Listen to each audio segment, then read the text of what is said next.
Hello and welcome to the Adventures in Advising podcast. As always, this is Matt Markin, and we are at episode 108. And on today's episode, we're chatting with Campbell Keele. Campbell Keele serves as the coordinator of transfer initiatives within the Academic Advising and Transfer Center at Missouri State University. Prior to working there, Campbell was a transfer student at Missouri State, transferring from Three Rivers College. Campbell has now worked with transfer students for 5 years and enjoys the full circle moments that come with advocating for transfer-friendly policies at the university and state level. Campbell was recently awarded the Transfer Champion Rising Star Award by the National Institute for the Study of Transfer Students for her efforts in bringing National Transfer Week or National Transfer Student Week celebrations to Missouri State for the first time in the university's history. Campbell, welcome to the Adventures in Advising podcast. Thank you so much, Matt. I'm a longtime listener, first-time caller, as they say. So I'm excited to be here. Thank you for having me. Oh no, I'm thrilled that you're here. And I know when we chatted offline a few months ago, we're chatting about transfer students, and we're like, this would be a perfect time to have this episode. So I'm really glad that you're here. And we've heard a little bit about you from your bio, but can you share some more? What's been your journey like in higher education? Absolutely. So I'm from Poplar Bluff, Missouri, which is a small town in southeast Missouri. And I knew pretty early on that I wanted to start at the community college, Three Rivers College, that was in my hometown. It worked out perfectly for me. I had the A+ scholarship, so I knew I wanted to spend 2 years there, but I didn't know what my life would look like after those 2 years. So I toured a few different colleges during my freshman year at Three Rivers and stumbled across Missouri State. And pretty much the minute I stepped foot on campus, I knew that was where I was going to go. So I spent 2 years at Three Rivers, got my associate's degree there, and then transferred to Missouri State, really just with the intention of spending 2 years there, getting a business degree, and then coming back to Poplar Bluff. But it didn't happen that way, as I feel like lots of people's stories in higher ed happen. You start out in a higher education institution with a different degree in mind, a different career in mind, and then you just like it so much you want to stick around. And that's pretty much exactly what happened to me. So I spent 2 years there. I didn't want to leave, so I ended up staying to get my master's degree. And during the last semester of my master's degree, I started applying for different jobs within the finance industry because that's what my bachelor's degree was in. And the more I applied for those jobs, the more I realized it wasn't really what I was looking for. And I started having a little bit of a crisis of just thinking I had a plan in mind. I knew what I was going to do, and then it wasn't going to be something that was going to make me happy. So kind of just by a moment of fate, I guess, I started looking for jobs at Missouri State's website and stumbled across an open academic advisor position in the Business Advisement Center, which is where I had gotten to know my first academic advisor. So shout out to Carmen Brewer over at Missouri State. And that was kind of like a light bulb moment for me because I realized, hey, I would love to work with students. I would be really good at this. This would be so fulfilling and rewarding for me. So I was fortunate enough to get that job, and I worked in the Business Advisement Center at Missouri State for about 3 years. And I worked with students in 5 different departments in that College of Business, just kind of helping them navigate everything from freshman orientation to graduation and everything in between. And it was really rewarding. I really loved it, but I had a soft spot for the transfer students that I encountered just because I was a transfer student. I knew what their experience was like.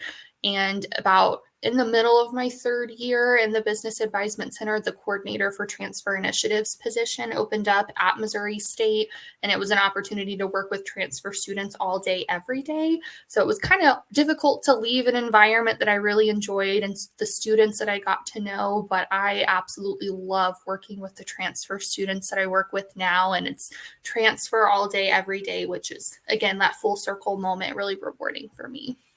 Oh, absolutely. Yeah, it's definitely that full circle moment. And I guess with the transfer initiatives coordinator position, was that a newer position? Yes, it is brand new. So they had a transfer advisor position in the Academic Advising and Transfer Center, which is what my supervisor, Ross Hawkins, did before he became the director. But they decided pretty early on they wanted it to be more of a coordinator position to allow for an opportunity to create transfer initiatives at Missouri State, work with other partners across campus and across the state to really put more of a focus on transfer students and help them out. So this is the first time this position has been, at Missouri State, which is exciting, but also a little challenging because we have to figure out how to make it our own and do what we want to do with it. Yeah, I was going to say, like, no pressure. Yeah. So what would be like the day in the life of in this role that you have? Truly something different every day. Honestly, a lot of times some of my friends across campus will say, "So what do you do? What is your job?" So I kind of divide it up into 4 different quadrants. So the main focus is advising. I do work with transfer students who come in either undeclared as part of our general studies program, which is a degree completion interdisciplinary program that we offer, or students who are in the professional field. So that would be anything from pre-med to pre-law, pre-dentistry. We don't offer those as official programs at Missouri State. So I help those students kind of figure out where they're intending to go for dental school or medical school or law school and how to help them get the best bachelor's degree at Missouri State to meet the requirements for the program they want to pursue. So a lot of what I do on the advising front is just helping students navigate their transfer credit evaluation, talk with them about what they're interested in doing at Missouri State and after Missouri State, and help them find the right degree to meet those goals too. So that's really fun and really rewarding. I also do a lot of professional development at Missouri State. So I chair our transfer advising committee, and we offer training and development for faculty and staff who work with transfer students to help them learn a little bit more about what's new in transfer advising or challenges that we're seeing with our transfer students to help raise that awareness. And then I also do a lot of engagement opportunities with transfer students. So that's where National Transfer Student Week comes in and a lot of the other opportunities that I have with them. And then the last part's kind of a recruitment event. I have a really close relationship with our Office of Admissions. And so I will travel with them to various community colleges to answer advising questions that their students might have or things like that. So really, I'm doing something different every single day, but I never get bored. So there's that. Yeah, I was gonna say, yeah, there's plenty of things that you're doing, Yes. but it also makes me think though, like you're collaborating with, your course will be meeting with students, helping them out. You're collaborating with the admissions office, Mhm. other departments, the engagement piece. So I guess for you, like, is there even like a peak time, or is it like peak time all the time? Truly, it's a peak time all the time. Yeah. I think the busiest time of the year, though, is probably March and April, just because so many transfer students do transfer in during the fall semester. So, March and April is when our registration for the fall semester opens up. So, a lot of our transfer students will come in around that time, and that's when they want to start exploring majors at Missouri State, get signed up for classes, things like that. So, that's the busiest time for me, but it's a pretty continuous flow of work throughout the year. It just looks different depending on the season. Yeah. And before I go any further, just for those that might be interested, if maybe they don't know so much about Missouri State University, how would you describe your institution? Yeah, so Missouri State University is in Springfield, Missouri, not to be confused with the University of Missouri in Columbia. That is a common confusion there. So we're not part of the University of Missouri system. Our mascot is the Bears, so you'll hear us say "Go Bears" a lot. But we are kind of the largest institution within the Southwest Missouri and really like the Northeast Arkansas, Western Oklahoma kind of area there too. So we see a lot of students come in from that part of the region. And our largest populations of students are really focused more on business programs or the healthcare field. We have a robust nursing program at Missouri State. So shout out to them for the work that they do there. But yeah, a lot of our students are kind of from that rural small town community, like I was, just kind of on the opposite end of the state anyway. Awesome. And you were mentioning a little bit a while ago about National Transfer Week. And I know when this episode goes out, yes, we we're recording this in towards the end of September, but this is going out, and those listening right now, it's around October 21st. So can you tell us a little bit about National Transfer Week and why this is important to you and to students? Yes, absolutely. So, National Transfer Student Week is organized by the National Institute for the Study of Transfer Students, or NISTS. It is always the third full week in October. So, this year it'll be October 21st through the 26th. And it's really just a week to recognize and celebrate transfer students and those who work with transfer students at higher education institutions. And NISTS is really great about providing a centralized theme. So this year it is unlocking your potential as a transfer student, but they've had other themes in the past about kind of getting aboard the transfer train and things like that. And they have that centralized theme. They have a marketing kit to really allow institutions to band together across the country to take part in these celebrations and have it be a cohesive effort. But then what institutions can do and choose to do for National Transfer Student Week is really up to them and what they have time to do, what their students are interested in doing. And I started this role in 2022. And one of the first things my boss asked me was just, what do you want to do in this role? What do you see yourself doing?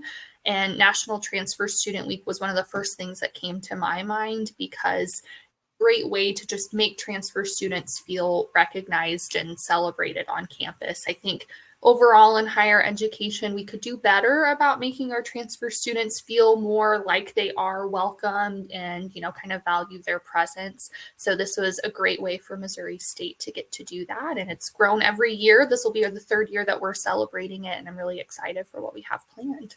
Yeah, wonderful. And can you chat about or talk about some of the events that you've done in the past, or even what you have thoughts about the upcoming National Transfer Student Week, or in this case, those listening to it, it's already going on right now. Yes, yeah. So I'm going to first talk about my favorite event. Everyone knows this is my favorite event. I get really excited about this. So we have a therapy dog organization in the Springfield area called Pet Therapy of the Ozarks, and they will take their therapy dogs to hospitals, elementary schools, places like that, just to allow the people who are in those environments to get to interact with the therapy dogs, pet the animals, just have a good afternoon or morning with those animals. And so I thought of the idea of having those therapy dogs come to our counseling center. So with our counseling center at Missouri State, we do offer every student 8 free counseling sessions per semester, but sometimes students don't know about it or they're really intimidated about the thought of coming to the counseling center for the first time. So I thought, what if we brought the dogs to the counseling center, make it very low stakes? And thankfully, our counseling center was really on board with it. So the event is called Pause, Pet Away, Worry, and Stress. So last year we had 3 therapy dogs come into the counseling center. We had about 100 students stop by and pet the animals. I really liked the ones who came by and said, oh my goodness, let me go get my friend. And they would grab their friend and bring them back, and just spent about an hour and a half with the animals. But while they were there, the counseling center also had some resources for students, letting them know about the individual sessions or group sessions they offer, all the other resources they provide.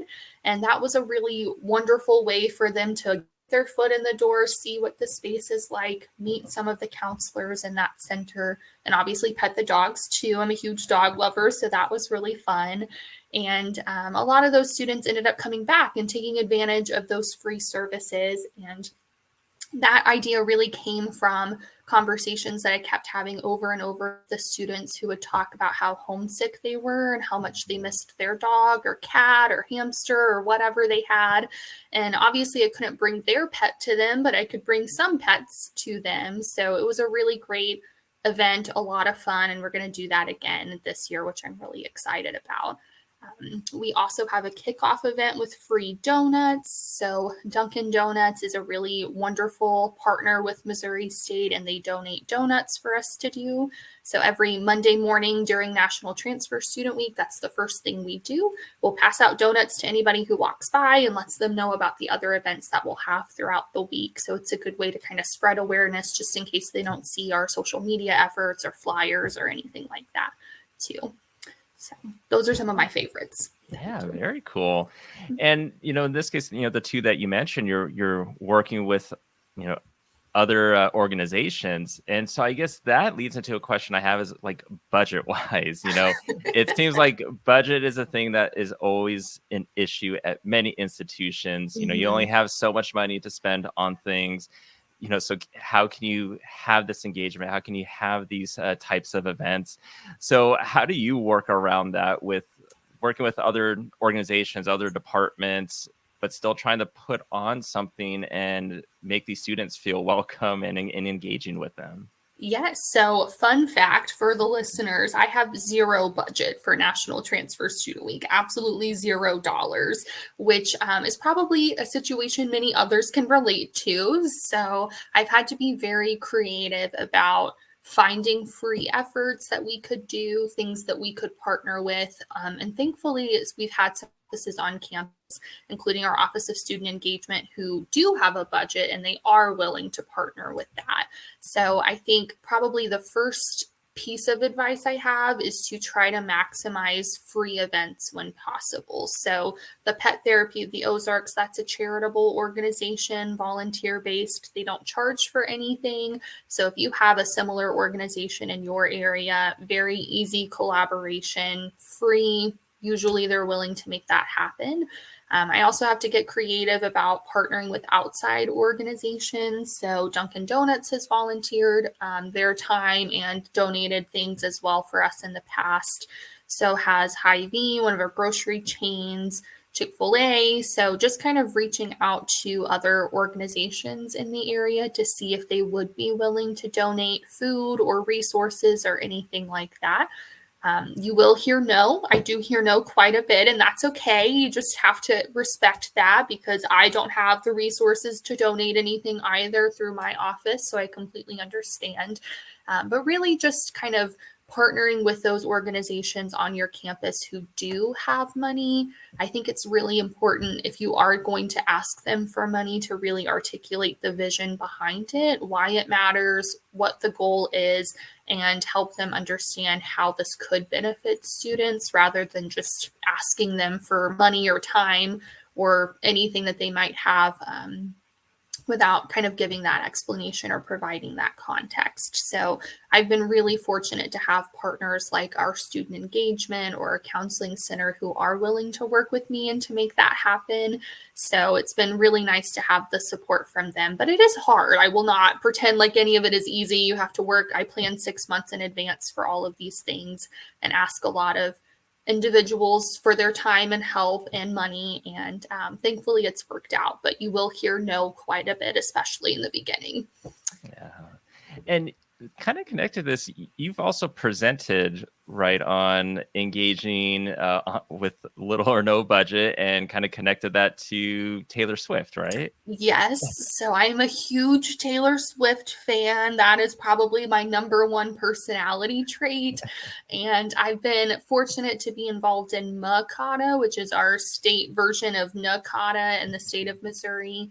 I was on the board for 2 years, just stepped down a couple of days ago as of the timing of this recording here. But we had our annual conference in September, and that was called the Eras in Advising. So I actually did not come up with the theme, but once I heard about it, immediately went with it, of course.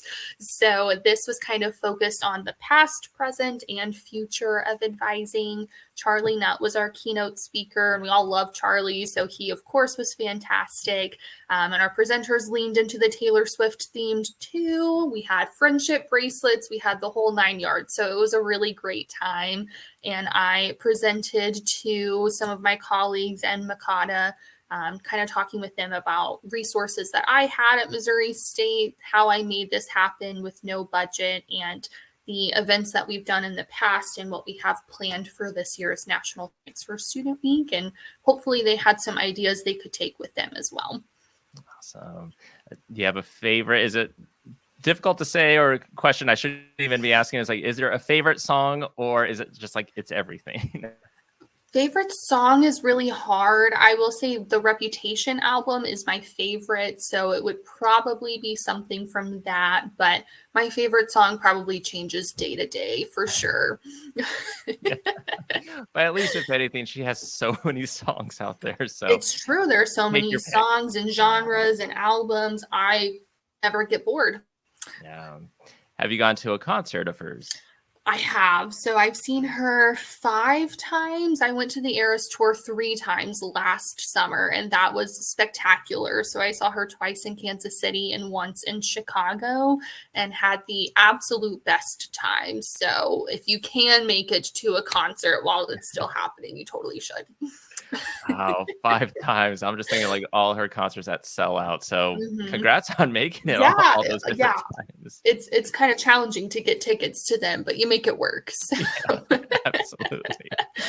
one of my friends in admissions makes a joke that I spend money on Taylor Swift like I don't work in higher education, which is very true. So, Hey, as long as you're enjoying life. Yeah. there are worse things to do for sure. Yeah. So this is more of a general question, so take it how you want. But let's say advisors, okay, we're working with transfers, and we know we have different student populations. One of them being our transfer students. Is there anything you can tell listeners, or especially advisors, any tips you have with working with the transfer student population? Yeah, my number one tip for not only our advisors on campus, but advisors everywhere is to not assume that they know everything. It's really easy to think, oh, this student has already been at college for 1, 2, 3, however many years. They kind of have a good idea of how it works. And the important thing to remember is that they knew how it worked at their old institution, but they don't know how it works at this new institution, wherever it might be. So, one of the key differences that I always point out when talking with our advisors is that a lot of our transfer students will come from OTC, which is a 2-year institution in Springfield. But even just, coming to a new school that's a couple blocks down the road presents a lot of logistical hurdles. So they use Canvas there. We use Brightspace. So our transfer students don't even know how to navigate finding their classes. And especially if they're an online student, that learning management platform is crucial for them. And that's one thing that they don't know how to work and is very confusing for them. And financial aid works differently at different institutions. Advising requirements work differently at different institutions. So at Missouri State, we do require a lot for our students in terms of meeting with an advisor. They have to meet with an advisor until they have 75 credit hours completed, or if they're a transfer student, they have to meet with us their first 3 semesters, so whatever comes last there. So a lot of mandatory advising, and many 2-year institutions have no mandatory advising requirements whatsoever. I didn't meet with an advisor until I came to Missouri State, so sometimes they don't even know what an advisor does or what your role is. So understand that they may have some of the things like study skills or time management perhaps under wraps there, which is great, but are a new student just like a freshman is. They don't know how your institution works. So making sure that you communicate that with them is really the biggest thing that will set them up for success along the way. Awesome. And let's say you have students coming in, transfer student, and they're formally listed as one particular major, and then you meet with them and they're like, I don't know if I want to continue with this. I'm sure you have some transfer students in that situation that there might have a lot of that stress of like, well, I've already completed all these units. I have these general education requirements done. Now, am I going to be delayed in graduation? Should I stick out with the major I'm in? Should I change it? How do you have those conversations with students? Yeah, I have those conversations more than you might think, and I do feel for them. That is a very challenging situation to be in, but I try to give them a few pieces of advice to help them ultimately make that decision, because I will tell them, if you decide to stick with your current path, that's wonderful. I'm here to help. If you decide to switch, that's wonderful. I'm here to help. But ultimately, it's your academic career, your journey. I'm here to help you and give you the resources for whatever decision you make, but I won't make that decision for you, because it is a tough challenge for them to be looking at, and a lot of hurdles to overcome. So I will talk with them a little bit about what they're still hoping to do after graduation. And I explain to them, just because you have a bachelor's degree in a particular subject does not mean you're stuck with that particular career path for the rest of your life. And I share that I was a finance major. I'm in academic advising now. When I started out, I had no idea that that's what I wanted to do, but I've never been blocked from a job opportunity because of what my bachelor's degree was in. So I'm helping them understand that having a bachelor's degree means that they have a skill set in a particular subject, but there's so many of those transferable skills that they earn while they're getting their bachelor's degree that will help them no matter what avenue they pursue. But if the thought of sticking with that current path is completely miserable for them, if they cannot put themselves through 3 more semesters, 4 more semesters, however long it might be in that particular major, then it's good to go ahead and switch now rather than put yourself through that misery for the next few years.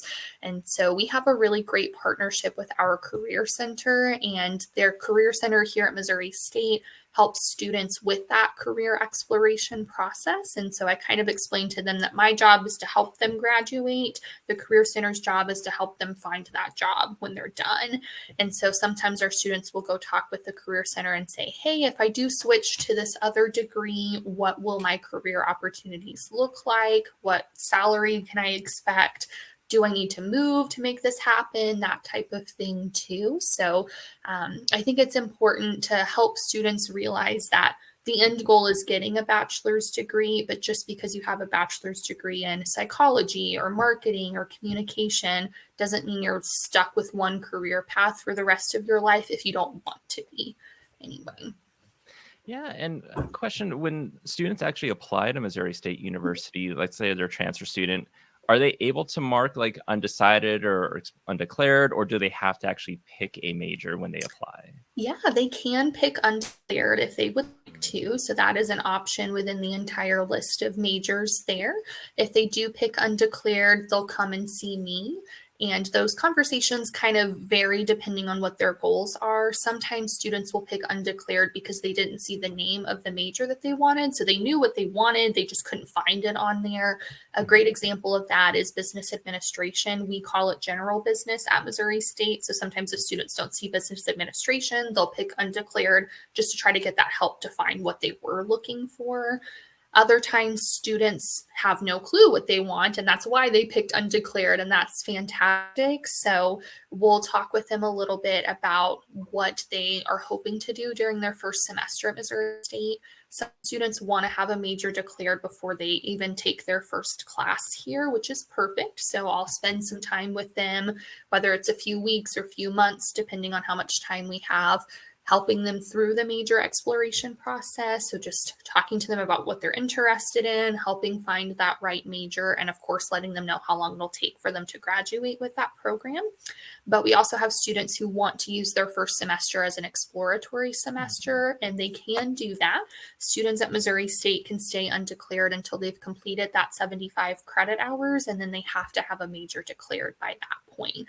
But our goal is to try to get them to declare a major sooner than that, of course, because 75 credit hours is halfway through your junior year. That's a long time to not feel like you have an academic home, and we want them to have that home as quickly as possible. So we'll typically spend that first semester as a transfer student, if they want to stay undeclared, working with me in my office and also working with the Career Center. They get assigned a career resource specialist who they don't have to meet with, but we encourage them to meet with. And that individual helps them through that career exploration process. And it's been a really successful partnership. Every student that we've done this partnership with has declared a major either within their first or second semester here, and they have gone on to do great things. So yeah, they have the opportunity to stay undeclared if they want to, but we do try to let them know that while that is an option, in the end, it's best for them to get to their academic home as quickly as they can if they feel comfortable going to that path, because we never want to force someone to pick a major just because they feel like they have to. Right. No, absolutely. And does Missouri State have like pre-majors or impacted majors? We do not. So the Okay. closest we have to that would be our pre-professional areas that we have. So that's the Mhm. pre-law, pre-med, pre-dentistry, things like Yeah. that. So students can mark that on their application to say, hey, I want to do this type of professional schooling after I have my bachelor's degree. But it ends up just being an indicator for them. They can't get a bachelor's degree in those codes. And so what we'll do, they'll work with our office to help figure out the right bachelor's degree for Mhm. them. And then we have a series of advisors in those areas within the different colleges. So pre law is a great example of that. We have some excellent pre law advisors in criminology, political science, economics, kind of the common feeders for law school. So they'll start in our office, they'll figure out what bachelor's degree is the right fit for them. Then they'll have their academic advisor that helps them until they graduate. And then they have that pre-law advisor who can help them get connected with tutors for the LSAT or review their resume or kind of just talk with them about their law school experience. So that way they know what to expect when the time comes there. Wonderful. Now, do you have some transfer students that will come to you and, they're interested in maybe doing some sort of like education or study abroad and wondering, should I do it? Should I not? Is this going to impact graduation? How do those conversations go? Yeah, so I always get really excited, first of all, that they want to do that. So, we, as part of National Transfer Student Week, will have conversations with the Office of Education Abroad as well, because I feel like I missed out on that opportunity. I didn't know until probably my last semester, I think, at Missouri State, that I could participate in education abroad. So, I feel like sometimes transfer students feel like because they didn't get there during their first year that they're not able to participate in things like fraternity and sorority life or education abroad. They just feel like they kind of missed the boat on that. And thankfully at Missouri State, they didn't miss the boat. We just have to help them get there and find out that they can. So our Office of Education Abroad offers short-term experiences, and so those are typically with a faculty member that will take a group for 1 to 2 weeks all throughout the year. So those are always a great way to kind of fit that in if you're in a program where you maybe can't spend a semester abroad during your last year. A really great example of one where you couldn't do that is accounting, just because accounting laws and regulations are so different everywhere you go that it's really hard to get that kind of formalized training in the US accounting system somewhere else. So for those students, that short-term trip might be the best way to go, or perhaps an internship abroad if they can make that happen. But most of our majors are pretty flexible with education abroad, thankfully. So we have a fantastic office there that will meet with students and help them figure out how they can make that work if they're able to and if they have the interest in doing it. So we try to raise awareness for those kinds of opportunities just because we don't want them to feel the way I felt. They're like, oh, I totally would have done that if I had known that I could. So we want to make sure that they know that opportunity is available for them. Oh yeah, no, I felt I was the same way when when I was an undergrad. Yeah, it was Mhm. like my senior year when I was like, oh, there's this education abroad, or at that time they called it study abroad. Oh no, I think I'm too late in doing it. And oh, Mhm. if I had just known maybe the year before, Right. then maybe I would have taken advantage of maybe one of those like shorter ones, or even like just doing one during the summer. Yeah, and maybe we wouldn't have if we had known earlier. You never Yeah, know, but I never want them to feel the way that we felt like we missed out on something. So yeah, for sure. And I want to go back to you were mentioning one of your responsibilities is to also do some of the trainings with yeah. faculty and staff, especially regarding transfer students. How did that come about? Something that was specific for this role, or had that been something that someone had done prior to you starting in this role? Yeah, so kind of a mixture of both. Mhm. So, my office, the Academic Advising and Transfer Center, we oversee a training and development program for advisors called the Master Advisor Program. So, Mhm. my boss, Ross, the director of the program, oversees that and offers a series of different topics throughout the year.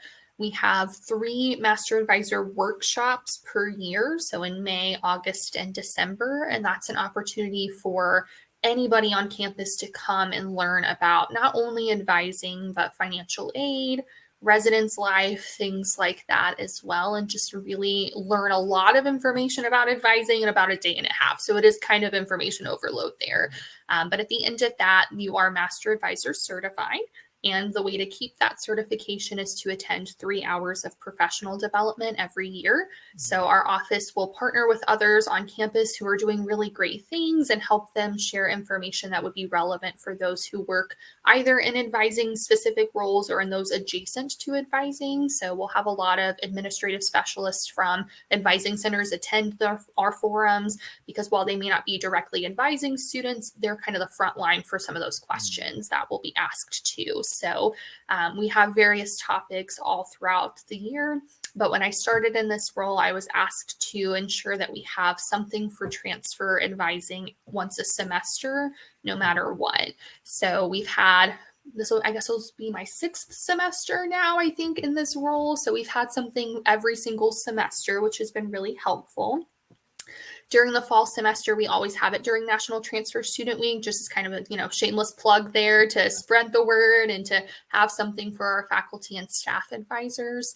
So one year we did a conversation with community college advisors. So we had some of our community college advisor colleagues on Zoom and answer some questions about what the advising and student experience looks like at their 2-year institution. So that way, when those students come here to Missouri State, we have a better idea of whether or not they've met with an advisor before, or whether or not they could have lived on campus, or those types of things. So we just have a better understanding of what their experience looked like.